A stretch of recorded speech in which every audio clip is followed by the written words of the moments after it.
सलाम Pakistan, welcome to चाय toaster host. I hope आप लोगों की जो सुबह है वो बहुत अच्छी गुजर रही है और आप लोग हैप्पी उठे हैं। कल रात को बाय द वे अगर आप कराची में रहते हैं तो कल रात को शदीद तेज़ बारिश हुई और इतनी ज़्यादा उसकी गरजने की, बादलों की इतनी ज़ोर की आवाज़ थी कि मैं एक्चुअली नींद से उठी क्योंकि मुझे लगा कि कुछ और हुआ है।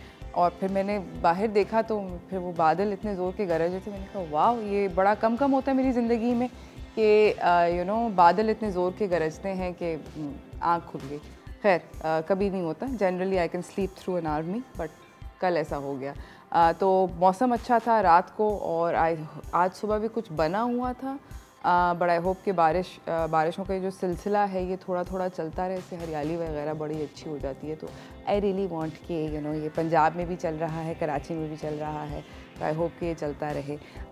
इंटरेस्टिंगली इनफ आज का जो हमारा शो है वो बड़ा ज़बरदस्त है। हम लोग आज बात कर रहे हैं आदमियों के स्टाइल के बारे में, और आदमियों का जो स्टाइल है बेसिकली उसके अंदर काफ़ी सारी चीज़ें हैं। मेरे पास बहुत सारे लंबे चौड़े डूज़ एंड डोंट्स हैं, बहुत सारे डिज़ाइनर्स आएंगे, मॉडल भी आएंगे वगैरह वगैरह। हम उन सबसे बात करेंगे डूज़ एंड डोंट्स के बारे में। बट एक दो चीज़ें जो कि मैं आपसे बोलना चाहती हूँ कि जो मर्द हज़रात इसके ऊपर बहुत ज़्यादा गौर व फिक्र नहीं करते, वो ये है कि एक चीज़ जो बोली जाती है, ये ख़वातीन के लिए भी और आदमियों के लिए, दोनों के लिए बोली जाती है कि बेल्ट और जूतों को मैच करा दे। अगर बेल्ट का कोई कलर है तो कोशिश ये होनी चाहिए कि जूतों का भी वही सेम कलर हो। दूसरा, दिस इज़ रियली फ़नी, ये उन मर्द हज़रात के लिए है जिन लोगों की बियर्ड्स हैं। बहुत दफ़ा ये होता है कि उनकी बियर्ड गर्दन तक होती है, विच इज़ फ़ाइन, बट अगर वो यहाँ से चलता हुआ नीचे आपके चेस्ट हेयर में मिक्स हो रहा है तो उसकी ख़त ज़रा अच्छे से बनवा लें, सेपरेट कर लें। It's one of the biggest things जो कि ख़वातीन को नहीं पसंद। सिर्फ ख़वातीन को नहीं, जनरली बुरा लगता है। कलर्स वलर्स पहना करें, डेनिम की कमीज़ों के अंदर इन्वेस्टमेंट करें। कोशिश ये किया करें कि वो बोंगी चप्पलें और जुराबें इकट्ठे ना पहना करें। I don't like that. बहुत सारे आजकल लड़के यहाँ पे पतलून डाल के चप्पल के अंदर जुराब पहने हुए होते हैं, स्टूपिड लगते हैं। Please don't do that, nobody looks fashionable that way. तो खैर एनीवेज़, बट थोड़े से इन्वेस्टमेंट करें अच्छे से शिट किकर्स के अंदर, जो जूते उनको कहते हैं, बड़े वाले बूट्स होते हैं, उनके अंदर इन्वेस्टमेंट करें। कोशिश ये करें कि आप लोग अच्छी एक कोई ब्लैक डेनिम सब लोगों के पास होनी चाहिए। वो फ्रेड हो या ना हो वो अपनी मर्ज़ी पे है। कम से कम एक टेलर्ड सूट, यानी कि दर्जी से सिला हुआ सूट, या अगर आपने सूट ख़रीदा है तो उसकी ऑल्टरेशन दर्जी ने करी हो, आपके ऊपर बिल्कुल परफेक्ट फिट हो, एक हर किसी के पास होना चाहिए। खैर ये सब बातें होंगी हमारे पास, हमारे बहुत सारे और मेहमान भी आएंगे, उनके साथ भी मज़ीद हम इस गुफ्तगू को करेंगे। मगर फ़िलहाल मेरे पास बड़ी मज़े की टॉप स्टोरीज़ हैं, तो उनकी तरफ चलते हैं।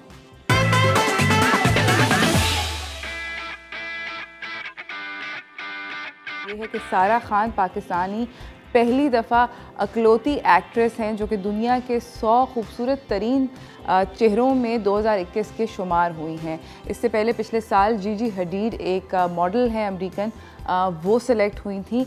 और ये जो 100 ख़वातीन के जो खूबसूरत तरीन चेहरे होते हैं, ये बेसिकली लिस्ट निकालते हैं 3 प्लास्टिक सर्जन लॉस एंजलिस के, जो कि कोई आई नोज़ माउथ टाइप के रेशो को देखते हैं बहुत सारी फेमस ख़वातीन का, सेलिब्रिटीज़ का, और फिर उसके अंदर से ये 100 जो चेहरे होते हैं जिनका जो ब्यूटी रेशो है वो करेक्ट होता है, वो उनको सेलेक्ट करते हैं। इस दफ़ा सारा खान को पाकिस्तान से सिलेक्ट किया। इससे पहले आज तक कोई भी पाकिस्तानी अदाकारा ने ये इस लिस्ट के ऊपर नहीं आई। तो बहुत सारे लोग जो हैं वो बहुत ज़्यादा इसके अंदर खुश हैं। अच्छा, इसके अंदर बाय द वे सॉरी मेरी गलती हुई कि जो 100 चेहरे हैं इसके अंदर मर्द हजरात के भी चेहरे होते हैं, मर्द और ख़वातीन दोनों होते हैं। तो this is from our country the first person. और कोई गोल्डन रेशो होता है। प्लीज़ आज गूगल करेंगे हम सब लोग, मैं भी करूँगी, आप भी करेंगे कि गोल्डन रेशो होता क्या है और कौन डिटरमिन करता है कि करेक्ट गोल्डन रेशो क्या है। मुझे फ्रैंकली वो वाले चेहरे ज़्यादा पसंद आते हैं जो कि थोड़े से डिफरेंट होते हैं। कुकी कटर ब्यूटी जो है वो थोड़ी सी बोरिंग हो जाती है, दैट्स जस्ट मी। खैर एनीवेज, इसी के साथ हम लोग अपनी अगली खबर की तरफ चलते हैं और वो है UAE के बारे में। दुबई ने बेसिकली एक नई वीज़ा कैटेगरी जो है उसका ऐलान कर दिया है और वो नई वीज़ा कैटेगरी का नाम है ग्रीन वीज़ा। इसके लिए आपको एक स्पॉन्सर की दुबई में काम करने की ज़रूरत नहीं रही। ये एक अच्छी खबर है उन लोगों के लिए जो कि दुबई जाना चाहते हैं, काम ढूंढना चाहते हैं, तो वो वहाँ जा सकते हैं किसी स्पॉन्सर के बग़ैर ऑन ग्रीन वीज़ा और वहाँ पर जाके ख़ुद काम कर सकते हैं, मतलब अपने लिए कोई जॉब वगैरह ढूंढ सकते हैं ये। मगर ये जो कैटेगरी है ये उन लोगों के लिए है, see there is always a catch इसके अंदर ये है कि हाईली स्किल्ड इंडिविजुअल्स इनको चाहिए, जैसे इन्वेस्टर्स होते हैं, बिजनेस लोग होते हैं, एंटरप्रेन्योर्स होते हैं जो कि कोई एक्सेप्शनल है अपनी फील्ड के अंदर, पढ़ाई में या पोस्ट ग्रेजुएशन के अंदर एक्सेप्शनल किसी के लिए हैं, तो ये उस तरह के लोगों के लिए है। बट स्टिल अगर आप कोई भी इसमें इंटरेस्टेड है तो ज़रूर आप लोग बताएं, क्योंकि गोल्डन वीज़ा भी अनाउंस हुआ था, ग्रीन वीज़ा अनाउंस हुआ है। दुबई की इकॉनमी प्लमेट कर रही है, उसको ये बूस्ट देने के लिए सब कुछ है। बूस्ट के बारे में बात करेंगे हम लोग थोड़ी सी आगे जाके भी बढ़ के इन द शो। उसकी वजह यह है कि मेरे जो अगले मेहमान हैं वो बहुत बहुत इम्प्रेसिव हैं, तो आप लोग कहीं ना जाइएगा, देखते रहिए चाय टोस्टर होस्ट।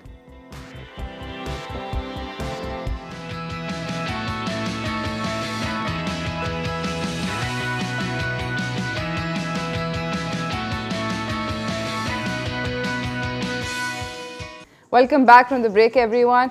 मैंने आप लोगों को ब्रेक पे जाने से पहले प्रॉमिस किया था कि मैं आपको ज़बरदस्त किस्म के मेहमान से मिलाऊंगी और एग्जैक्टली यही मैं करने लगी हूँ। I am going to introduce you guys to this amazing person. मैं मुलाकात पे उनसे कराने से पहले चलते हैं व्हाट्स टोस्टिंग की तरफ।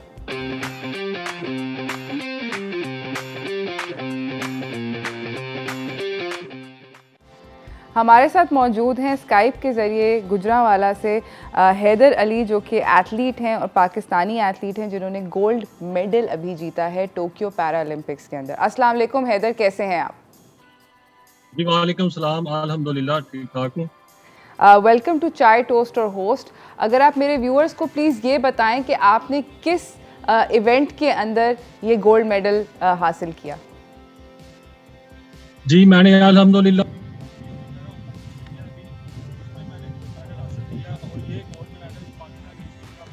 जी मुझे आवाज़ थोड़ी सी कम आ रही है। मैं नाज़रीन आप लोगों को बताना चाहती हूँ कि इन्होंने जो गोल्ड मेडल है वो इन्होंने ये जो डिस्कस थ्रो होती है उसके अंदर लिया। यहाँ पे मेरे पास F37 डिस्कस थ्रो इसको कहते हैं।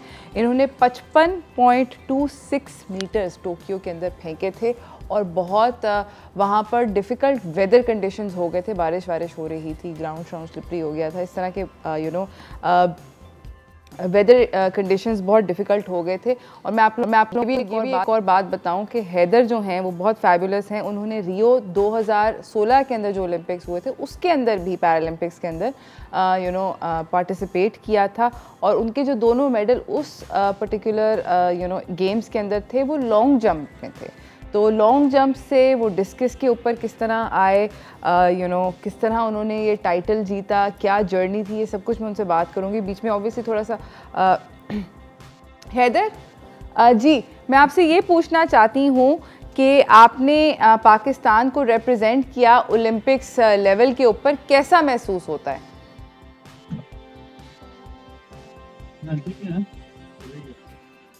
नहीं, अच्छा अभी ठीक से आवाज़ नहीं आ रही, मगर खैर आपने 2008 से हैदर ने बेसिकली पाकिस्तान के लिए पैरालंपिक्स के अंदर हिस्ट्री बनाना शुरू करी, क्योंकि इन्होंने हमें 2008 से लेकर अब हम 2021 के अंदर हैं, इन्होंने हमें इतनी सारी गेम्स के अंदर रिप्रेजेंट किया हमारे मुल्क को और इतनी ज़बरदस्त किस्म की पार्टिसिपेशन की है। हमारे मुल्क का जो परचम है उसको रोशन करते हैं, लेकर डिफरेंट कंट्रीज़ के अंदर हमें रिप्रेजेंट करते हैं गेम्स के अंदर। I am so happy to meet him and so proud of him for doing this, because हमारे मुल्क के अंदर जो लोग होते हैं डिसेबिलिटीज़ के साथ, तो उनको उनको बहुत सारी डिफ़िकल्टीज़ फ़ेस करनी पड़ती हैं, बहुत सारी प्रॉब्लम्स होती हैं। एंड पीपल लाइक हैदर, ये उन लोगों के लिए, बल्कि हम सब लोगों के लिए एक उम्मीद का बीकन है, जो कि हमें सिखाते हैं कि there is so much more you know that we can do for society. हम इतना कुछ कर सकते हैं, और कोई भी डिसेबल्ड इंसान उसको पीछे नहीं हटना चाहिए और ये नहीं सोचना चाहिए कि बिकॉज ऑफ दैट डिसेबिलिटी वो अपने आप को कम समझें या वो कुछ अचीव नहीं कर सकें।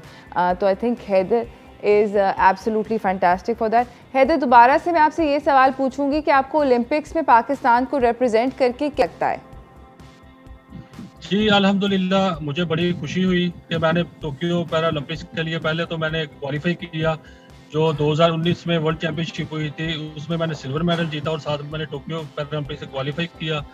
तो ये मेरा एक ख्वाब था कि मैं पाकिस्तान के लिए कुछ करूं, और अल्हम्दुलिल्लाह मुझे अल्लाह ताला की मदद से और सबकी दुआओं से ये मुझे मौका मिला टोक्यो पैरालंपिक्स जाने के लिए। वाह, अच्छा, आपने ये जो डिस्टेंस फेंका था ये आपने अपनी 5वीं थ्रो पे फेंका था। जो आप और आपके साथ जो मेरे ख्याल में जो आपके यूक्रेन के मिकोला ज़ाबियाक थे, वो भी करीब करीब नेक टू नेक टाइप का कंपटीशन था। तो आपने क्या सोचा हुआ था, वो जो इतनी सारी अटेम्प्ट्स होती हैं उसके अंदर क्या दिमाग में से गुजर रहा था उस वक्त? जी, एक तो सबसे ज्यादा टेंशन तो इस बात की हुई थी कि जो ही हमारा कंपटीशन शुरू हुआ था बारिश शुरू हो गई थी। हाँ। तो बारिश की वजह से मेरे जो बहुत फाउल हुए थे, तो इसलिए वो फॉलों की वजह से भी परेशान था, क्योंकि वो पानी आ रहा था, पानी जिसको लगता था या नीचे पानी था, तो फिसलन की वजह से ना थ्रो नहीं ठीक हो रही। तो अल्हम्दुलिल्लाह बस 5वीं थ्रो मेरी अच्छी लगी है, उससे मैं यानी कि रैंकिंग 1 पे आ गया था। तो वो भी यूक्रेन का लड़का भी अच्छा था, ब्राजील का भी अच्छा था, वो भी 55 प्लस करते हैं दोनों। अच्छा। तो ये थोड़ा प्रेशर था कि एक एक थ्रो अभी बाकी है उनकी भी, तो लेट्स सी क्या होगा। तो लेकिन अल्लाह का शुक्र है कि उनकी जो बेस्ट है वो 52 लगी और मेरी अल्हम्दुलिल्लाह 55 समथिंग लगी। ज़बरदस्त, I am so happy to hear all of that. हम लोग हैदर के साथ बातचीत जारी रखेंगे, मगर इस वक्त हम जा रहे हैं एक छोटी सी ब्रेक की तरफ। ब्रेक से वापस आएँ, हैदर से बातचीत करें मेरे साथ।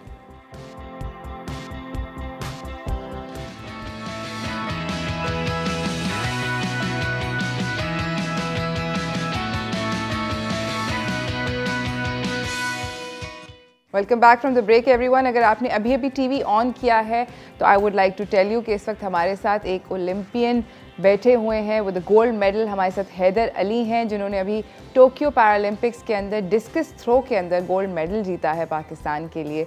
हैदर, मुझे ये बताएं कि जब आप जीते तो आपकी पहली रिएक्शन क्या थी जीतने के बाद? आपने कहा कि ये गई, वो करके वो डिस्क गई, और फिर क्या हुआ? जी, सबसे पहले तो जैसे ही मैं जो रिजल्ट अनाउंस हुआ था थ्रो करने के बाद, तो मैंने अल्लाह का शुक्र अदा किया था कि क्योंकि उससे पहले जो मेरी जो कंडीशन थी वो बहुत यानी कि बुरी हो गई थी फॉल की वजह से, और थ्रो नहीं अच्छी हो रही थी। 4 थ्रो में मेरी लगी नहीं थी। जब 5वीं थ्रो लगी तो जैसे ही वो स्क्रीन पे डिस्टेंस उन्होंने बताया और रैंकिंग बताई, तो सबसे पहले तो मैंने अल्लाह का शुक्र अदा किया कि या अल्लाह तेरा शुक्र है कि मतलब मेरी। जी, अच्छा, मुझे ये बताएं कि पूरे कंपटीशन में कैसा वाइब था? कि आपके साथ बहुत सारे सपोर्टर्स गए हुए थे पाकिस्तान से? क्या वहाँ पर लोग आपको सपोर्ट कर रहे थे? किस तरह का था माहौल? जी अल्हम्दुलिल्लाह, हमारे जितने भी उधर पाकिस्तानी भाई थे सब ने बहुत सपोर्ट किया, सबकी दुआएं थी। जिससे भी मुलाकात होती थी वो ही बेस्ट विशेस दे रहा था कि इंशाल्लाह आप पाकिस्तान का नाम रोशन जरूर करेंगे और मेडल जीते, हमारी दुआएं आपके साथ है। माशाअल्लाह हर तरफ से अच्छा रिस्पॉन्स मिल रहा था। और मुझे ये बताएं कि कोई फैमिली सपोर्ट है? फैमिली वाले क्या यहाँ से बैठ के देख रहे थे? कोई आपके साथ यहाँ से टोक्यो गया था? किस तरह था? नहीं, मेरे साथ फैमिली से कोई गया नहीं था, लेकिन अल्हम्दुलिल्लाह मुझे हमेशा फैमिली का सपोर्ट रहा है। जब से मैंने एथलेटिक्स शुरू की है तो मेरे वालिदैन का, भाइयों का हमेशा शुरू से मुझे सपोर्ट रहा है। ज़बरदस्त। और एयरपोर्ट जब आप वापस आए पाकिस्तान तो आपको लेने कौन कौन आया? जी, जब मैं वापस आया तो घर वाले आए थे लेने। तो एक उधर लाहौर में जो हमारे वज़ीर स्पोर्ट्स हैं राय तैमूर भट्टी साहब है, वो पाकिस्तान स्पोर्ट्स बोर्ड के जो डीजी हैं वो आए थे, और पाकिस्तान वापडा की जो मैनेजमेंट है सारी वो भी आई थी इस चीज़ पर। अच्छा, जब जहाज से उतरते हैं और इतने सारे लोग सामने खड़े होते हैं तो उस वक्त कैसा लगता है? जी बड़ा अच्छा फील होता है, क्योंकि अल्हम्दुलिल्लाह जब आपने मुल्क के लिए कुछ किया हो तो मुल्क की आवाम जब आपका इस्तकबाल कर रहे हो और आपकी हौसला अफजाई करें तो बड़ा अच्छा फील होता है। और जब आप घर गए, गुजरांवाला गए, तो वहाँ पर कोई दावत वावत हुई, क्या हुआ? What happened? कैसे सेलिब्रेट? जी अल्हम्दुलिल्लाह, जैसे ही मैं गुजरांवाला पहुंचा तो मेरा तारीखी इस्तकबाल हुआ था। शायद आपने देखा नहीं कि पूरी गुजरांवाला की आवाम ने पूरी एक रैली की शक्ल में पूरे गुजरांवाला से मुझे रिसीव किया, और हजारों की तादाद में लोग थे जो एक रैली की शक्ल में कभी कहीं फूल निशावर कर रहे थे, कभी कुछ कर रहे थे, तो ऐसे मुझे घर की तरफ लेकर गए और वहां पर मेरी मीडिया कॉन्फ्रेंस हुई। माशाल्लाह मैंने वाकई देखा कि गुजरांवाला की आवाम एक जिंदा दिल आवाम है जो स्पोर्ट्स मैन की हौसला अफजाई करती है और हर कदम उसके साथ बसात होती है। ज़बरदस्त। गुजरांवाला बेसिकली बहुत ज़्यादा फेमस है रेसलर्स के लिए। रेसलिंग, कबड्डी बहुत ज़्यादा फेमस है यहाँ के लोग, और खाने पीने के अंदर भी बहुत सारे डिशेस के लिए भी बहुत फेमस हैं। तो आपकी क्या फेवरेट तरीन डिश है गुजरांवाला की? जी खाना तो माशाल्लाह सारी खुदा की नेमत है, लेकिन मुझे ज्यादातर मटन की चांपे पसंद है, पुलाव पसंद है, तो हाँ। ये मेरी फेवरेट है। और मैंने सुना है कि चिड़े होते हैं गुजरांवाला में, चिड़े खाते हैं तो जी बिल्कुल चिड़े भी मिलते हैं यहाँ पर, चिड़े भी बहुत मशहूर है गुजरांवाला। कैसे, मतलब वो कैसे होते हैं, किस साइज के होते हैं? जरा मुझे हाथ ऐसे करके बताइएगा, मैं बड़ी कंफ्यूज हूँ। असल उनका ना डिफरेंट साइज होता है। जो देसी चिड़े होते हैं वो थोड़े छोटे होते हैं, हाँ। और दूसरे वो जंगली एक चिड़ा होता है, हाँ। उससे साइज में थोड़ा बड़ा होता है। और उसका क्या बनता है, उसकी डिश क्या होती है? ये गुजरांवाला चलो चिड़े खाने, उसको ना फ्राई करते हैं। दो तरह के, वो एक तो कोलों पे रोस्ट होता है और दूसरा उसको फ्राई भी ऑयल के साथ।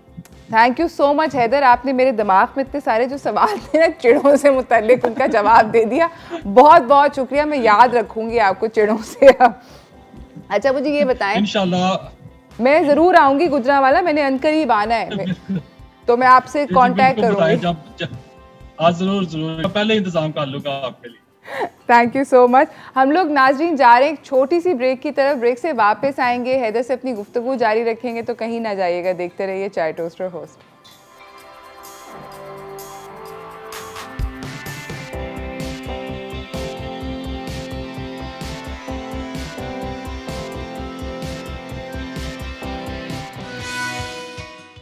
Welcome back everyone. हमारे साथ गुफ्तगू कर रहे हैं हैदर अली, जिन्होंने गोल्ड मेडल जीता है टोक्यो पैरालंपिक्स के अंदर डिस्कस थ्रो में। चिड़ों से लेके ओलंपिक्स के एक्सपीरियंस से लेके ये सब बातें तो हो गई। अब मैं जानना चाहती हूँ हैदर आपसे कि आपकी फ़िटनेस रजीम क्या है, आप कितना दिन में कितनी देर एक्सरसाइज करते हैं वगैरह वगैरह?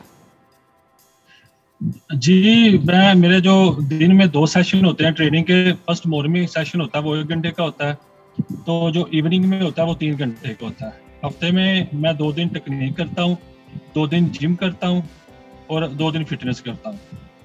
तो ये मेरा शेड्यूल होता है, जो मतलब अपने इवेंट के हिसाब से जो शेड्यूल में फिर चेंजिंग करनी पड़ती है। जैसे इवेंट नज़दीक हो तो फिर और तरह की ट्रेनिंग करनी पड़ती है, अगर दूर हो तो आउट सीजन की फिर और तरह की ट्रेनिंग करनी पड़ती है। तो मैं 1 दिन रेस्ट करता हूँ और 6 दिन मैं वर्क करता हूँ। बस ये आप ही कर सकते हैं, इस तरह में से सुन के मैं थक गई हूँ।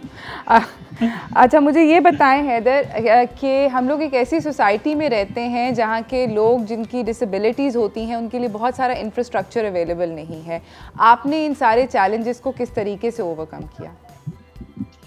जी पहले जब बचपन में शुरू से तो बड़ी मुश्किलात हुई थी, तो मतलब काफ़ी ज़्यादा बातें भी सुनने को मिलती थी और ऐसी चीज़ें थी। लेकिन अल्हम्दुलिल्लाह जैसे ही मैंने ये स्पोर्ट शुरू की उससे मुझे बहुत ज़्यादा फ़र्क, उससे बड़ी मतलब मेरी फिटनेस में बहुत ज़्यादा यानी कि ठीक हुई। मतलब फिटनेस माशाल्लाह बहुत ज़्यादा हो गई। जो वीकनेस थी उसको मैंने अपने ऊपर हैवी नहीं होने दिया, अल्हम्दुलिल्लाह उसके ऊपर मैं हैवी हो गया और मैंने कभी नहीं फिर महसूस किया। अल्हम्दुलिल्लाह जैसे वो वक्त स्टेप बाय स्टेप मैं पाकिस्तान के लिए खेलता रहा और अल्हम्दुलिल्लाह मुझे फ़ख्र है कि अल्लाह का शुक्र है कि मुझे मौका मिला और मैंने पाकिस्तान के लिए कुछ किया। बचपन में आपकी इंस्पिरेशन कौन थे? कोई एथलीट थे, कोई फैमिली मेंबर थे? सबसे ज़्यादा आपको इंस्पिरेशन कहाँ से मिली?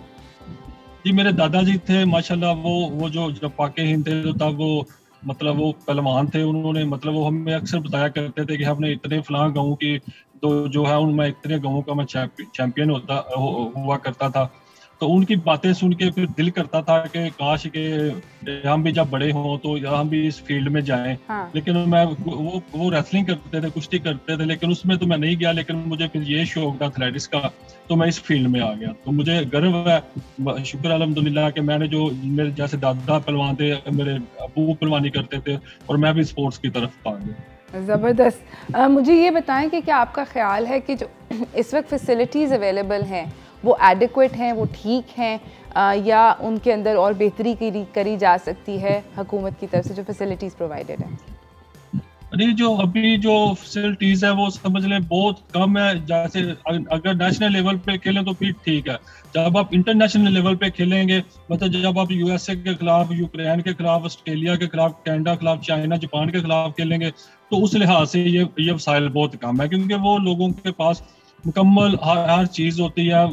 उनके यानी कोचेज होते हैं, फिजियो होते हैं, न्यूट्रिशन होते हैं, उनको मतलब जो उनके डाइट प्लान, एवरीथिंग उनको बहुत अच्छा होता है। तो हमें इन चीज़ों की बहुत कमी है इधर के। ये चीज़ें पाकिस्तान में ना इधर कोई न्यूट्रिशन है, ना कोई फिजियोथेरापिस्ट है, ना अगर कोच हैं तो वो भी जब कैंप लगते हैं तो तब अवेलेबल होते हैं। जब आउट सीजन होता है तो हमें घर में खुद ही ट्रेनिंग करना पड़ती है। तो जैसे मेरा तल्लुक गुजरांवाला से है, तो गुजरांवाला में एथलेटिक्स का कोई ग्राउंड ही नहीं है।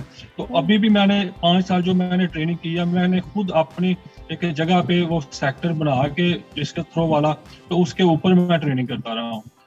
वाह! और ये आपने मतलब खुद सब कुछ ऑन योर ओन किया है? मैंने खुद सारा कुछ अरेंज किया। अभी टोक्यो जो मेडल अल्हम्दुलिल्लाह मैंने जीता है, इसकी तैयारी के लिए एवरीथिंग मैंने सब कुछ किया। वो भी उन दिनों में जब कोरोना अरूज पे था, जिम बंद थे, ग्राउंडें बंद थी। मैंने मतलब कहीं उस जमीनों पे जाके, जैसे पंजाबी पैलियां होती हैं, खेतों में जाके ट्रेनिंग कर रहा हूँ। कभी किसी रोड पे, कच्चे रोड पे जा रहा हूँ, क्योंकि जब ग्राउंड बंद थे लॉकडाउन की वजह से, अगर ग्राउंड में जा नहीं सकते थे तो फिर खेतों की तरफ चले जाना, कभी इधर जाना, कैसे लुक छुप के ट्रेनिंग की है। ट्रेनिंग मैं करता रहा हूँ, लेकिन बड़ी मुश्किलात मतलब पेश आई हैं इस तरह। ज़बरदस्त, आप तो बहुत ज़्यादा दिस इज़ अमेजिंग। मुझे ये बताएं कि आप कितने ऑप्टिमिस्टिक हैं अगले ओलंपिक्स के अंदर पार्टिसिपेट करने के लिए और उस ओलंपिक्स में भी इंशाल्लाह मेडल जीतने के लिए? जी अल्हम्दुलिल्लाह, ओलंपिक्स तक एक ख्वाब होता है इंसान का। हमारे लिए सबसे ज्यादा तो बड़ी बात यही होती है कि बंदा उस प्लेटफॉर्म में जाके पार्टिसिपेट करे, पाकिस्तान को रिप्रेजेंट करे। मेडल जीतना तो बात की बात है, सबसे ज्यादा तो यही बड़ी फख्र की बात है कि अपने मुल्क को रिप्रेजेंट करना। ज़बरदस्त। अच्छा, मुझे ये बताएं कि अभी हम बात कर रहे हैं ओलंपिक्स की एंड ऑल, मगर और आप ऑप्टिमिस्टिक हैं, मगर आपने पहले लॉन्ग जंप में हिस्सा लिया, फिर आपने उसको शिफ्ट करा, अगले इस ओलंपिक्स में आपने डिस्कस पे चले गए।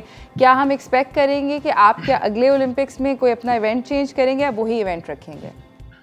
नहीं, ऐसे नहीं होता। मतलब कि जो आपका प्रोफेशन इवेंट होता है उसको वो तो बंदा सोच ही नहीं सकता कि वो चेंज होगा। अगर चेंज कर भी ले तो किसी दूसरे इवेंट में आपकी जो है वो परफॉर्मेंस नहीं आएगी। बिल्कुल। तो मैं शुरू से जंप करता रहा हूँ, लेकिन मुझे 2016 में मेरा हैमस्ट्रिंग फुल हो गया था। तो मैंने काफी ट्रीटमेंट करवाया, लेकिन वो रिकवर नहीं हुआ, मतलब कि वो 100% रिकवर नहीं हुआ, तो दर्द निकल आती थी। इस वजह से मैंने मजबूरी में वो इवेंट छोड़ दिया। और ये तो अल्लाह का शुक्र मैं अदा करता हूँ कि मैंने ये 5 साल डिस्कस थ्रो में ट्रेनिंग की और अल्लाह ताला ने मुझे मतलब ये रिवार्ड दे दिया। लेकिन ऐसा होता नहीं है कभी भी, कहीं भी। मैं कहता हूँ पूरी दुनिया में आप देखेंगे कभी नहीं ऐसा होता कि इस लेवल पे जाके आप एक इवेंट छोड़ के दूसरा इवेंट करेंगे तो उसमें गोल्ड हो जाएगा। ये तो अल्लाह का खास करम है और आप सबकी दुआएं हैं कि अल्लाह ताला ने ये मुझे मेडल दिया और शायद मैंने मेहनत किया, उसका ये मुझे नतीजा मिल रहा है। अच्छा, आप मुझे ये बताएं कि आपके घर वालों में जो आपकी सबसे बड़ी सपोर्ट हैं, आप वो कौन है और आप उनको क्या कहना चाहेंगे? जी, मेरी सबसे जो मतलब जो मेरी हमेशा मेरी सपोर्ट है वो मेरे वालिद साहब हैं। तो मेरी वालदा भी थी, अल्लाह उनको जन्नत नसीब करे। 4 ईयर को उनकी डेथ हो गई है। माशाल्लाह मेरी वालदा और मेरे वालिद ने हमेशा कदम ब कदम मेरा साथ दिया।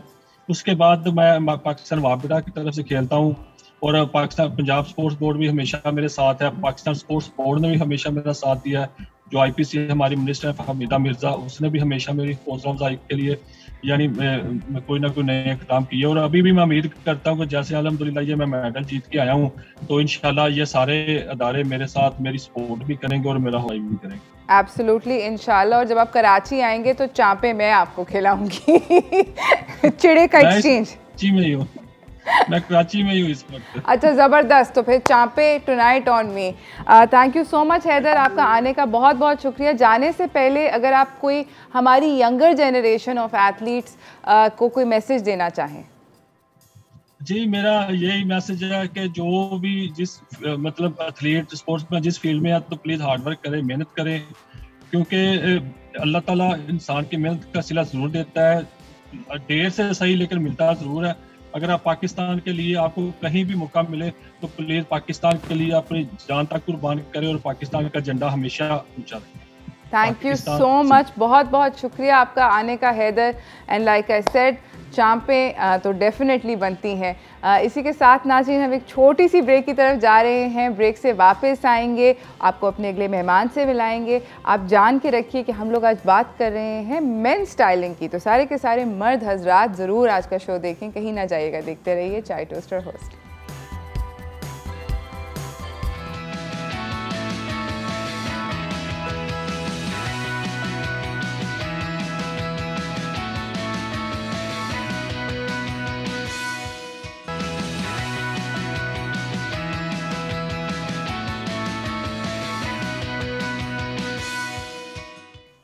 Welcome back from the break guys. हम लोग बात कर रहे हैं अपने अगले मेहमान से। आज हम बात कर रहे हैं आदमियों की स्टाइलिंग के बारे में कि मर्द हजरात की फैशन किस तरह का होता है। तो मैं आपको अपने मेहमान से मिलवाना चाहती हूँ। पहले चलते हैं व्हाट्स इन व्हाट्स आउट की तरफ।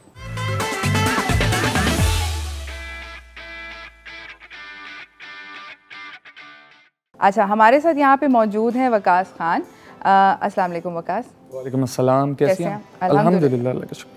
अच्छा वकास, मुझे ये बताएं कि सबसे पहले आप कितने अरसे से मॉडलिंग कर रहे हैं? मुझे 1 साल हो गया मॉडलिंग करे हुए। अच्छा, और अभी स्टार्टेड ही है मेरा, इंशाल्लाह ताला देखें। अच्छा वकास, मुझे ये बताएं कि उससे पहले आप अपने मॉडलिंग में आए तो आप क्या ड्रेसिंग के बारे में बहुत ख्याल रखते थे, अपनी ग्रूमिंग का बहुत ख्याल रखते थे, इस तरह का कुछ सीन था?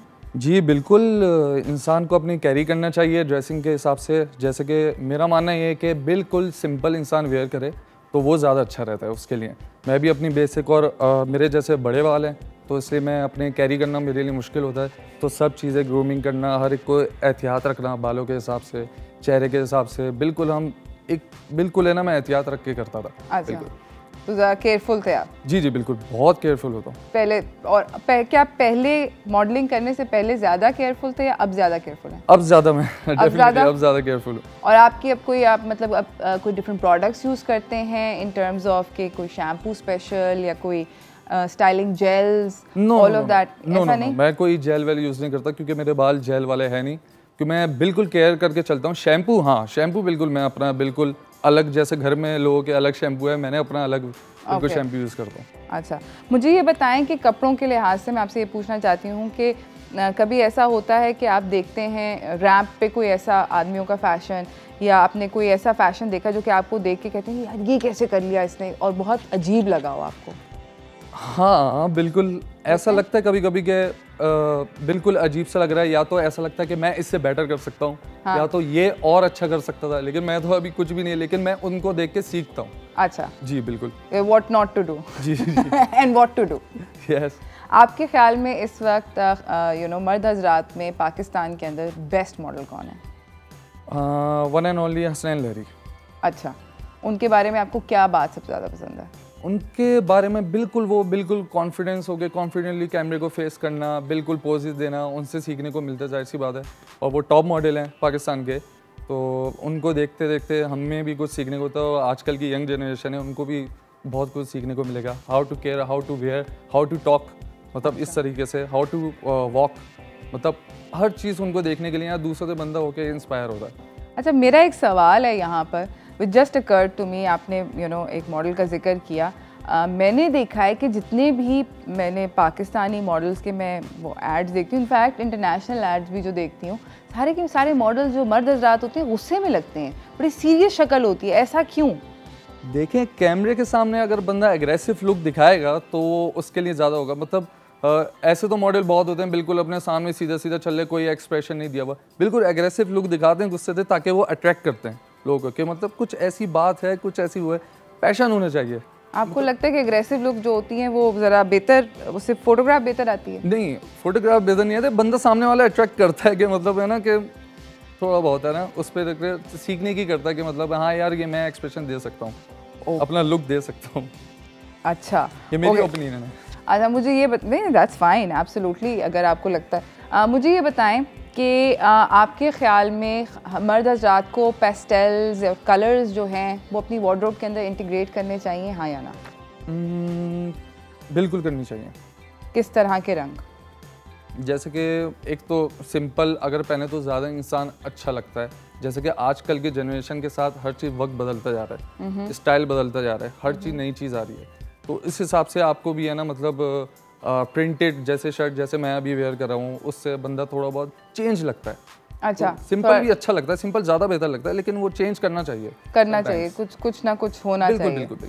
अच्छा, डेनिम की शर्ट्स के बारे में आपका क्या ख्याल है, क्या राय है आपकी? क्या मर्दों के पास होनी चाहिए डेनिम शर्ट्स या नहीं पहननी चाहिए? बिल्कुल होनी चाहिए, पहननी चाहिए, बिल्कुल पहननी चाहिए। मेरा भी ये ख्याल है। आई थिंक कि काफ़ी अच्छा लगता है denim shirts, you know, they pretty cool. और हम लोग बात कर रहे थे ब्लैक जीन्स के बारे में, आपके पास हैं ब्लैक जीन्स? बिल्कुल। और सब आपके ख्याल में मर्दों के पास होनी चाहिए? बिल्कुल होनी चाहिए, क्योंकि ये ब्लैक कलर ऐसा है, ब्लैक जीन्स ऐसा है कि आप उस पर कोई भी शूज़ कोई भी चीज़ आप वेयर कर सकते हो, वो हर किसी पे सूट कर जाता है। ब्लैक कलर ऐसा जैसे कि आजकल के ज़माने में हम बोले सदाबहार कलर, एवरग्रीन कलर। ज़बरदस्त। और बूट्स के बारे में मैं बात करना चाहती हूँ कि बहुत सारे जो यू नो बूट्स होते हैं जो लेस अप टाइप के, हाइकिंग बूट्स टाइप के दिखते हैं, वो किस कलर में, अगर एक कोई कलर चुनना हो तो किस कलर में लें? ब्राउन, कैमल ब्राउन, वो जो एक क्लासिक कलर है। बिल्कुल क्लासिक कलर है। और वो जीन्स के साथ कोई भी जीन्स के साथ आप करें कैमल ब्राउन बूट्स में बहुत ऑसम लगता है। ज़बरदस्त। आपके पास टेलर्ड शर्ट्स होंगी आई एम श्योर, जो कि यू नो आपके पर्टिकुलर मेजरमेंट्स पे बनी हुई होंगी। टेलर्ड शर्ट्स वर्सेस शर्ट्स जो कि आप रैक से रेडीमेड उठाते हैं, उन दोनों में आपके ख्याल में फ़र्क क्या है, बेहतर कौन से ज़्यादा है? देखिए, फ़र्क टेलर शर्ट इसलिए ज़्यादा बेहतर मैं प्रेफर करूँगा क्योंकि इंसान की बॉडी मेजरमेंट के हिसाब से फिट नहीं हो पाती, तो वो टेलर अपने हिसाब से फिट बिल्कुल मेजरमेंट के हिसाब से परफेक्ट आ जाती हैं वो बॉडी के हिसाब से। हर एक जैसी तो बॉडी होती नहीं है, तो इस हिसाब से बंदा मतलब है ना उस हिसाब से टेलर उस पर फिट हो जाता है। और आपके ख्याल में सारे मर्द हज़रात के पास स्लिम फिट शर्ट्स होनी चाहिए या सबको सूट नहीं करती? सबको सूट नहीं करती। नहीं, सबको सूट नहीं करती, है ना? मुझे भी ये लगता है कि मतलब स्लिम फिट उन लोगों को पहननी चाहिए जिनकी बॉडी इजाज़त देती है। Exactly, absolutely. अच्छा, समर शूज़ के बारे में बात करें, जिस तरह आपने अभी मुकेसन्स पहने हुए हैं, बोट शूज़ होते हैं, स्लाइड्स होते हैं, आपके ख्याल में अगर 2 या 3 जो समर शूज़ सबकी वार्डरोब में होने चाहिए वो कौन से हैं? समर शूज़ में बंदा कैजुअली ले तो ज़्यादा बेहतर रहता है, इसमें कोई इतना वो करने की ज़रूरत ही नहीं है। सिंपल जो ज़्यादा बेहतर है। सिंपल देखें, इंसान जितने भी सिंपल कलेक्शन रखे, जितने भी सिंपल लेगा ना उस इंसान पे बहुत बेहतर लगता है। अच्छा, ये मैंने चीज़ नोट करी है। सिंपल यानी कि बिल्कुल सिंपल, बेसिक रखें। बेसिक, बिल्कुल बेसिक, शूज़ में भी उसमें भी। सही। अच्छा, मुझे ये बताएं कि बहुत सारे, मेरा ये ख्याल है, मुझे पर्सनली ऐसे लगता है कि जो बेल्ट है वो कोशिश ये करनी चाहिए कि जूते से मैच करे। बिल्कुल। आप एग्री करते हैं इस बात? बिल्कुल एग्री। मगर अगर फॉर इंस्टेंस लाइट ब्राउन जूता पहना हो और अगर आपने उसका काली बेल्ट लगाई हो तो मुझे वो लगता है कि वो ऑफ लगती है। नहीं, ऑफ नहीं कहेंगे, लेकिन अगर मैचिंग की तो ज़्यादा बेहतर, ज़्यादा अच्छा लगता है। हाँ, पुट टुगेदर लगता है। बिल्कुल सही। जुराबों के बारे में मैंने देखी हैं, बड़ी फ़न जुराबें आती हैं मर्द हज़रात की, प्रिंटेड होती हैं, ब्राइट कलर्स की होती हैं, उनके बारे में आपका क्या ख्याल है? जुराबों के बारे में, मैं सॉक्स के बारे में कोई कमेंट नहीं दूंगा। क्यों? बस बंदा वो शूज़ के अंदर होती हैं, क्या किसी को क्या दिखाना, थोड़ी बहुत नज़र आती हैं, लेकिन वो भी है, इसमें कलर्स दिखाने के क्या वो होता है। अच्छा, आपको नहीं समझ में? बिल्कुल, ये वाला फैशन है आपको समझ? जी। आपके ख्याल में क्रू नेक शर्ट पहननी चाहिए या वी नेक शर्ट पहननी चाहिए? राउंड नेक की, क्रू नेक जैसे आप कह रही हैं वैसे ही पहननी चाहिए। टी शर्ट गोल गले की ओके, बिल्कुल ओके। वी नेक नहीं पहननी चाहिए? वी नेक नहीं इतनी पहननी चाहिए।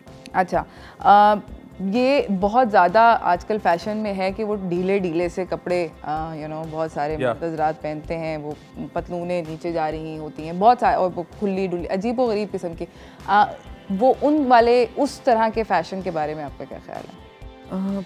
ये भी बॉडी के ऊपर ही डिपेंड करता है किस तरीके, लेकिन आजकल का वो जैसे मैंने आपसे कहा पहले कि जनरेशन चेंज हो रही है, नई चीज़ें चेंज हो रही हैं, ये पुराना ओल्ड फैशन चलते हुए अब जाके इन हो रहा है दोबारा से। जी बिल्कुल दोबारा इन हो रहा है, ढीली ढीली मतलब वो करते हैं, लेकिन इट्स कूल। हाँ, कूल लगता है। आपके पास हैं ढीली पैंटें? ढीली पैंट ही नहीं है, मैं ढीली टी शर्ट्स की बात कर रहा हूँ। अच्छा, जिससे बॉडी पर शोल्डर आपके परफेक्ट हैं तो ढीली T shirt is pretty cool. अच्छा, ओके, सही। मुझे ढीली पैंटों से पर्सनल इख्तलाफ है, मुझे ऐसे लगता है कि मेरा दिल चाहता है कि वो मतलब गिर जाएंगी, मैं परेशान होती हूँ उन लोगों के लिए। नहीं, नैरो ही अच्छी होनी चाहिए लेकिन नहीं भाई, बेइज्जती हो जाएगी, नहीं पहनो ढीली पैंट। पर खैर एनीवेज, मुझे ये बताएं कि अब हम बात करते हैं ग्रूमिंग वगैरह की। आपके ख्याल में एक अच्छा haircut, just a good haircut, वो कितना ज़्यादा ज़रूरी है फॉर अ मैन? इंसान के लिए हेयर कट काफ़ी ज़रूरी है, क्योंकि मैं समझता हूँ कि इमेज जो रही है ना इंसान की, मतलब मर्द की, वो बाल ही बनाती है। अच्छा। अगर आपके लुक्स मतलब आपके लुक्स अगर आपको परफेक्ट करना है, फेस पे जचना है, तो आपके बाल होना ज़रूरी, अच्छे होना ज़रूरी होने चाहिए। हेयर कट अच्छा हो, वेल मेंटेन्ड हो, तो वो आप पे अच्छे लगते हैं। फेस वगैरह सब चीज़ें। और ये जो दाढ़ी की मैनस्केपिंग वगैरह होती है, दाढ़ी को खत लगवाना, ये भी आजकल बहुत ज़रूरी है। बहुत सारे आपको फेस को शार्प लगना चाहिए, तो मतलब ये सब चीज़ें करना ज़रूरी है। हाँ? वैसे मैं तो प्रेफर बियर्ड का करता हूँ ज़्यादा। अच्छा, बियर्ड प्रेफर करते हैं, और मगर लाइट, लेकिन लाइट बियर्ड। अच्छा, डार्क मतलब वो जो आजकल वो भी, उसका भी तो बहुत ट्रेंड है ना, यहाँ तक वो जो बियर्ड होती है, वो बड़ी मतलब ऐसे लगता है कि किसी ने बड़ा उसको। लेकिन वो मैं एक चीज़ आपको बताऊं कि ये चीज़ जो बियर्ड जो है ना, लॉन्ग बियर्ड, उन पे सूट करती है जिनकी बॉडी अच्छी बनी हो, मतलब मस्कुलर हो, तो रिप में हो बॉडी, तो उनके लिए बहुत सूट करती है। सही, बिल्कुल। अगर मतलब सूखे ढीले हो तो जहमत ना करें। करती, लेकिन बिल्कुल ना करें। अच्छा, ना करें। ना करें। अच्छा, शॉर्ट्स एक ऐसी बहुत सारे लोग जो हैं, शॉर्ट्स के ऊपर भी बड़ी कंफ्यूजन होती है। कुछ शॉर्ट्स होती हैं जो कि बिल्कुल बिलो द नी होती हैं, कुछ होती हैं जो कि बहुत ज़्यादा ऊपर चली जाती हैं। आपके ख्याल में शॉर्ट्स की परफेक्ट लेंथ क्या होनी चाहिए? नी तक। नी से ना नीचे जाएं ना ऊपर जाएं, नी तक, बिल्कुल घुटने तक रखें। बिल्कुल सही है। अच्छा, मुझे ये बताएं कि स्नीकर्स, ये भी बीच में फैशन चला ना, लड़के सूट वूट पहनते थे, उसके नीचे स्नीकर्स पहनते थे। ये अभी भी इन है, तो ये मैं भी वेयर करता हूँ। अच्छा, अभी आपके ख्याल में अच्छा फैशन है? बिल्कुल अच्छा फैशन है, ट्राई करना चाहिए। और वो जो बहुत टाइट से ट्राउजर्स होते हैं सूट्स के, वो भी वो बिल्कुल करनी चाहिए। स्नीकर्स पे तो अच्छे लगते हैं। अच्छा, हमारी जैसी यंग जनरेशन पे ना, वो टाइट ट्राउजर पे अच्छे लगते हैं स्नीकर्स। सही। ऑलराइट गाइस, हम लोग जा रहे हैं एक छोटी सी ब्रेक की तरफ। ब्रेक से वापस आएंगे, हम लोग अपनी गुफ्तगू को of dos and don'ts of men fashion को जारी रखेंगे। कहीं ना जाइएगा, देखते रहिए चाय टोस्टर होस्ट।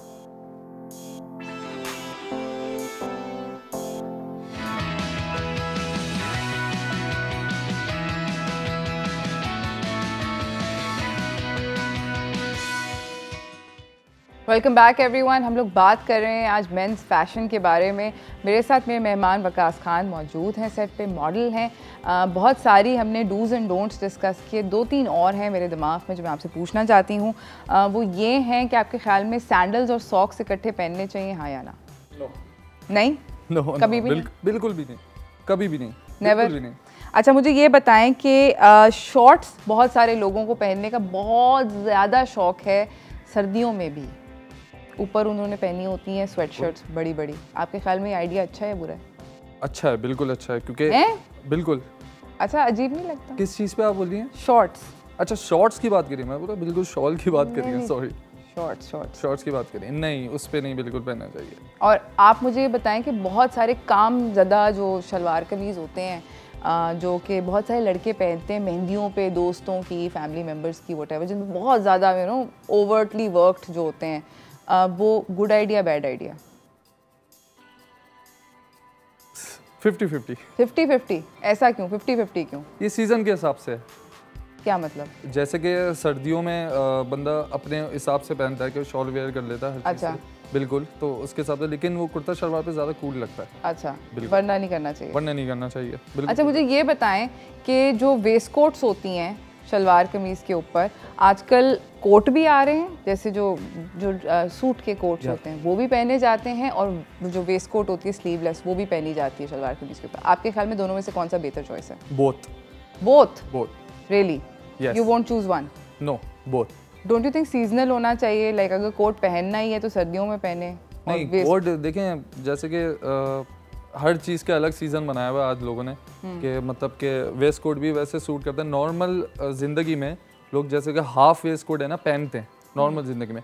तो कोट होता है ना, जैसे कि किसी की शादी अटेंड करनी है, जैसे कि निकाह अटेंड करना है, आजकल उसमें भी पहना जा रहा है। अच्छा, बिल्कुल prince coat type. Okay, prince coat क्या होता प्रिंस कोट बिल्कुल हाफ होता है, बिल्कुल कोट होता है, उसके वेयर करा हुआ होता है। ओह, मुझे पता ही नहीं था ये भी एक मतलब I will new things every day. मैंने वेयर करा हुआ है। अच्छा, ओके।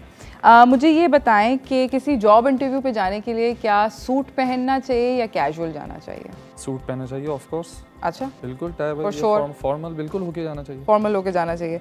और फिर अब आप मुझे ये बताएं कि आपके ख्याल में इस वक्त सबसे बेस्ट फैशन ट्रेंड कौन सा है? सबसे बेस्ट फैशन ट्रेंड, ये तो डिसाइड करना बहुत मुश्किल है, मगर एक जो आपको ऐसा लगता है कि बहुत आपको पसंद है। मुझे जो पसंद है बिल्कुल जीन्स और शर्ट, जो आजकल प्रिंटेड चल रही है। अच्छा, ये वाला बिल्कुल, ये अभी सीजन के साथ है, लेकिन ये भी खत्म हो जाएगा अभी सर्दियाँ आ रही हैं। बिल्कुल, हाँ बिल्कुल खत्म हो जाएगा। ओके, तो सीजन के साथ साथ है।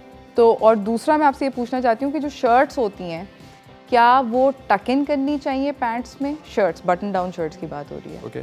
या वो टक आउट भी चलती हैं? टक आउट भी चलती हैं, मतलब टक इन से मतलब जैसे किसी की टमी ज़्यादा बाहर हो तो उसके लिए बिल्कुल ऑड लगता है, ऑकवर्ड सा लगता है, बिल्कुल है ना, बिल्कुल शो होता है। हाँ। तो जैसे कि फिट होना ज़रूरी है इसके लिए। आप टक इन करोगे बिल्कुल आपको लगेगा वाज़े तौर पे आपकी बिल्कुल बाहर आ रही होगी, यहाँ से कभी यहाँ से निकल रही होगी, तो आपको टक वो बॉडी के ऊपर, बॉडी टू बॉडी डिपेंड करता है। अच्छा, और कुछ लोग होते हैं वो हाफ टक इन करते हैं और हाफ टक आउट छोड़ देते हैं। ये वाला मुझे तो बिल्कुल समझ नहीं आता, ये वाला बिल्कुल समझ नहीं आता। एक चीज़ रखे बंदा। अच्छा, और कोई एक ऐसा फैशन ट्रेंड जो कि आपके ख्याल में डिजास्टर है और अब उसको लोगों को छोड़ देना चाहिए, मर्द हजरात को? मर्द हजरात को कौन सा ऐसा फैशन है? मेरे पास एक है जो मुझे बहुत इरिटेट करता है। आप बताएं। मेरे हिसाब से वो जो ऊंचे पैंचे नहीं होते, बिल्कुल बिल्कुल एंकल से ऊपर हो, बहुत ही ऊंचे पैंचे, ऐसे लगता है कि वो मतलब अजीब सी वो निकर बॉकर टाइप की पतलून लगती है। नहीं, ये फैशन अभी भी इन है। अभी भी इन है? अभी भी मैं उससे थक गई हूँ फ्रैंकली, और मुझे लगता है कि वो खत्म हो जाए। ये फैशन अभी भी इन है, कोई ऐसा फैशन बचा नहीं है। हर ये जो हमारी एज जो है ना, हमारी एज के हिसाब से हर चीज़ नए कर रहे होते हैं लोग। राइट, बिल्कुल कर रहे होते हैं, मतलब हर एक चीज़ नई करनी होती है, लोगों को देख के करनी होती है, लोगों को देख के ऑब्जर्व करते हैं, फिर उसके बाद फिर उनको बोलते हैं कि हाँ यार इसने करा है ना, मुझ पे कैसा लगेगा, फिर वो ट्राई करते हैं। ओके, तो उन पे ट्राई करते हैं, बातों का तो उन पे अच्छा भी लगना होता है, किसी किसी पे नहीं लगता। आपके ख्याल में कोई एक सेलिब्रिटी ऐसा, म्यूजिशियन, एक्टर, व्हाटएवर, जो कि बहुत वेल ड्रेस्ड हैं? इन बॉलीवुड और बॉलीवुड? इन पाकिस्तान। इन पाकिस्तान जी, इन पाकिस्तान म्यूजिशियन, म्यूजिशियन चले, हाँ म्यूजिशियन। मुझे तो एक ही स्ट्रिंग मुझे बहुत पसंद है। राइट, तो आपको लगता है कि Bilal Maqsood is very well dressed all the time? Best. अच्छा, और मुझे बताएं कि आपके ख्याल में कोई एक ऐसा म्यूजिशियन जो कि बहुत बैडली ड्रेस्ड होते हैं? हमेशा नहीं बट अक्सर। ये कहना तो मुश्किल है, सब Sahir Bagga. Sahir Bagga, you think that he needs a little help with his clothes? Okay, और एक्टर्स के अंदर वेल ड्रेस्ड एक्टर कौन है? फिरोज खान। रियली? फिरोज खान वो हमेशा मतलब रेड कार्पेट शापेट, उनके सारे पब्लिक अपीयरेंसेस सेट होते हैं ऑन द मनी। ओके, और some actor who is not that put together, जिनको अपने स्टाइलिस्ट से रब्ता करना चाहिए? स्टाइलिस्ट से रब्ता करना चाहिए, सभी अच्छे कर रहे हैं आजकल इंडस्ट्री में। रियली? बिल्कुल सभी अच्छे कर रहे हैं, लेकिन कुछ अगर आप नाम सुनना चाहती हैं तो वो एक बंदा है, ये Yasir Hussain. Okay, you think that he needs some little bit help with his clothes? उनको स्टाइलिस्ट से रब्ता करना है। अच्छे हैं लेकिन little bit help is required. अच्छा, आपके ख्याल में किसका हेयर, आपने कहा बहुत आपको इम्पोर्टेंट लगता है हेयर कट, आपके ख्याल में कौन कौन से, अगर आप 3 नाम लें ऑफ पीपल जिनके डिफरेंट डिफरेंट हेयर कट्स हैं बट वो उनकी शक्ल को सूट करते हैं? उनकी शक्ल को सूट करते हैं, फर्स्टली फवाद खान। उनकी शक्ल को उनका हेयर कट सूट करता है? बिल्कुल सूट करता है। और अगर बियर्ड बिल्कुल स्ट्रक्चर, बिल्कुल मैनली लुक लगता है उन पे ना, सही, मतलब ठीक है, स्टाइलिश लगता है। ठीक है। और सेकंड आप फिरोज़ खान जी, फिरोज़ खान फिरोज़ खान जी, और उन पे एक लुक अच्छा लगता है। और दूसरा हो गया हमारे सीनियर एक्टर्स में या पे यंग, उस पे डजंट मैटर, डजंट मैटर। बस ये 2 मेरे हिसाब से। आपको ये 2 समझ आ रहे हैं? Thank you so much Waqas, बहुत बहुत शुक्रिया आपका, you know, to share all your views with us. इसी के साथ नाजरीन हम लोग जा रहे हैं एक छोटी सी ब्रेक पे, ब्रेक से वापस आएंगे, अगले मेहमान से मिलाएंगे, कहीं ना जाइएगा, देखते रहिए चाय टोस्टर होस्ट।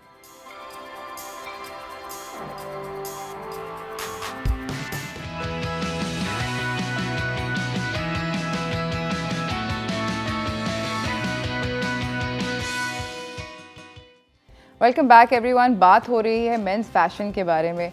मैंने एक चीज़ नोटिस करी है मेंस फैशन के बारे में, वो ये कि पाकिस्तानी मर्द हजरात का जो फ़ैशन की तरफ रुझान था, लगाव था, वो थोड़ा दोबारा से उसने सर निकाला है, बीच में गायब हो गया था। आई एम श्योर कि 60s के अंदर 70s के अंदर they were very conscious about their fashion choices, but वो फिर बीच में ख़त्म कम हो गया था। अब दोबारा से I am seeing that men are taking care of themselves a lot, और बहुत बहुत सारे एरियाज़ के अंदर। इनफैक्ट द अदर डे मैं एक मेन सैलॉन के सामने से गुजर रही थी और मैंने वहाँ पे देखा कि मर्द हजरात के बहुत सारे वही ट्रीटमेंट्स हो रहे हैं। पहले तो एक वो बेसिक होते थे ना, पेडिक्योर, मैनिक्योर, फेशियल वगैरह, और बाल काट लेते थे, बट अब इतने सारे और भी ट्रीटमेंट्स हो रहे हैं मर्द हजरात के, जो कि पहले मुझे यकीन नहीं था कि कराते होंगे। और and I asked this particular salon owner कि क्या कराते हैं, वाकई में मर्द आके कराते हैं? उनका बेतहाशा आते हैं, और business is good. So I am very happy to know that man are taking care of themselves.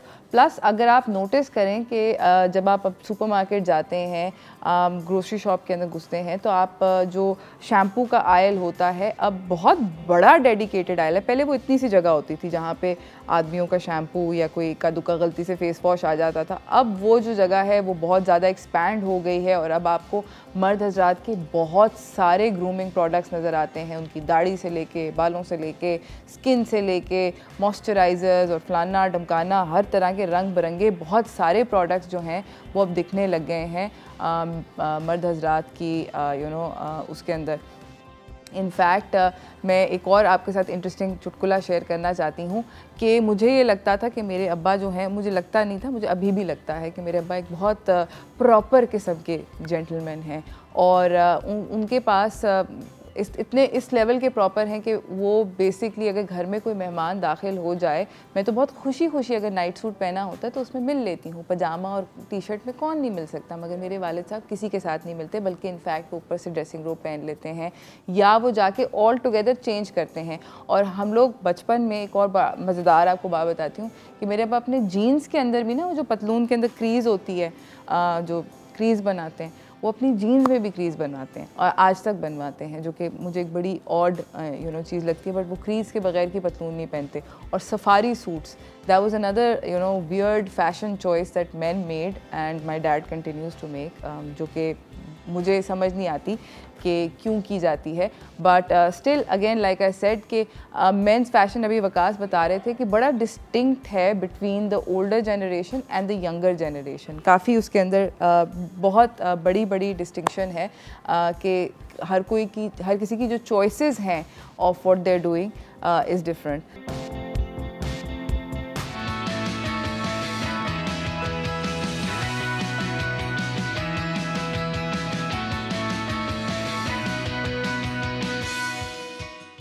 Welcome back everyone. हमारे साथ हमारे मेहमान मौजूद हैं इब्तिशाम अहमद से।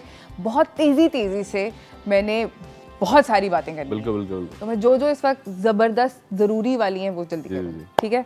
मुझे ये बताएं कि सबसे ज़्यादा आपके ख्याल में ख़तरनाक कॉमन फैशन मिस्टेक्स मर्द हज़रात पाकिस्तान में क्या करते हैं? Hello everyone. The biggest mistake is that they don't know their measurements, right? For example, someone is medium, so he doesn't know. He's always go for the large size, maybe XL size. They should know their size. अच्छा, Yeah, तो मतलब गलत size पहनते हैं 100%. और उसके अलावा उसके अलावा मतलब there are some common mistake like the brown shoes, the black belt thing, but still मतलब अगर if we look around, we can come out of a lot of things. वो हाँ बहुत there are some mistakes, but people are improving for sure. अच्छा But basically, people go for the comfort level. They don't look at the fit and the other rest हाँ of the मतलब things. The हर किसी को दिल combination, चाहता है कि मैं कंफर्टेबल हो जाऊँ, yeah, comfortable. But if you are working, so you cannot be like so much comfortable, right? है ना, मेहनत करनी चाहिए। अच्छा इब्तिशाम मुझे आप ये बताएं कि आपके ख्याल में जो सेलिब्रिटीज़ हैं, आपने बहुत सारे सेलिब्रिटीज़ को स्टाइल किया था, आपके ख्याल में कौन से सेलिब्रिटीज़ जो हैं वो ज़्यादा ऑन पॉइंट रहते हैं? If you could give me a few names जो कि मतलब हम बोलें कि for young people to look up to, कि भाई ये बंदे जो हैं ये ज़रा जनरली बहुत वेल ड्रेस्ड होते हैं। Well dressed, there are a lot of people, but very professional and listening to a designer. Can I answer it like this? Yes, absolutely. It is like number one is like Mr. Atif Aslam, Ali Zafar, Miss Misha Shafi. They all are, and rest of the a lot of people, right? They're very professional. They'll always listen to you. See, the difference between a designer and a tailor is like very. There's a very thin line, you know. Like generally, you go to a tailor and tell what to do, and A designer tells you what to do. people don't ask you. They come up with the pictures. They say like. हाँ, अच्छा वो बताते हैं। That's the right choice of the designer. Like if you go and let them know that what's your event, how you gonna look and everything, so they can design you. सही समझ गई। अच्छा मुझे ये बताएं कि आपके ख्याल में बेस्ट ड्रेस्ड एक्टर हमारी इंडस्ट्री में कौन है? Actor Sharia Munawar. अच्छा, और वर्स्ट ड्रेस्ड, वर्स्ट ऑफेंडर जिसको स्टाइलिस्ट की बहुत बुरी तरह ज़रूरत है? Ijaz Aslam. इजाज़ असलम को स्टाइलिस्ट की बहुत बुरी तरह ज़रूरत है? Yeah, Ijaz. I'm sorry, bro. It's fine. मुझे बताएं कि आपके ख्याल में अगर आप मैं आपको 5-6 डिज़ाइनर्स के नाम बताऊंगी, अगर ये लोग डिज़ाइनर्स ना होते तो इनको क्या करना चाहिए? Okay. ठीक है, मर्द हज़रात की बात करूंगी। वैसे डांस करते सर्च करते हैं सब, लेकिन फिर भी अच्छा, दीपक Parwani. he is someone I really idolize ठीक है, because he is the initiator बिल्कुल। and he can be a politician, और HSY a good dancer, Ali Zeeshan, a theater artist. Asim Jofa. He is someone who can represent Pakistan internationally on a very big level. अच्छा, Nomi Ansari. Nomi Ansari is amazing, my favorite. Munib Nawaz. He could be a good bodybuilder, Humayun Alamgir. cricketer. सही। Hamaya is a very good designer. मैं आपको मतलब I was trying कि मैं जल्दी से आपको बहुत सारे ट्रबल में फेंक दूँ। हाँ, बस आप बड़े देना। डिप्लोमेटिक सवाल के जवाब दिए। Go ahead, चुप के रखे आप। कुछ नहीं, हमारे पास टाइम जो है उसकी इख्तिताम हो चुका है। अगर आप जाते जाते मर्द हजरात को कोई एक पीस ऑफ एडवाइस देना चाहें? The piece of advice is like look at yourself.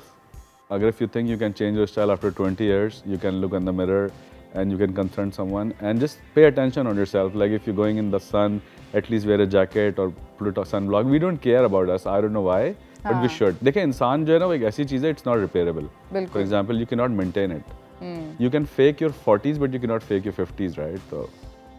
बड़ी इन्होंने डीप्स बात कर दी है। Thank you so much for coming. You are absolutely right. You can fake your 40s but 50s के अंदर जाके दूध का दूध पानी का पानी हो जाता है। ऐसा नहीं है 50s में 40s के ले सकते हैं, तैयारी 30 से करनी पड़ेगी उसकी।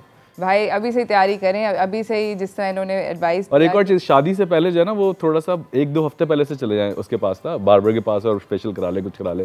वो लास्ट डे 1-2 दिन पहले जो है ना, उससे कोई फायदा नहीं होता। It doesn't come out, you know, it takes day और 2 टाइम लगता है, glow up and everything. Thank you so much for coming. आपका बहुत बहुत शुक्रिया इब्तिशाम। शुक्रिया आप लोग for having me here. Thank you so much. इसी के साथ नाजरीन हमारे पास टाइम की कमी हो चुकी है। कल मुलाकात होगी एक नए शो के साथ। आई होप कि आप लोगों का दिन बहुत अच्छा गुजरे, आपकी सुबह बहुत अच्छी गुजरे, और मुझे मेरी टीम को इजाज़त दीजिए। कल सुबह मुलाकात करेंगे। अल्लाह हाफिज़।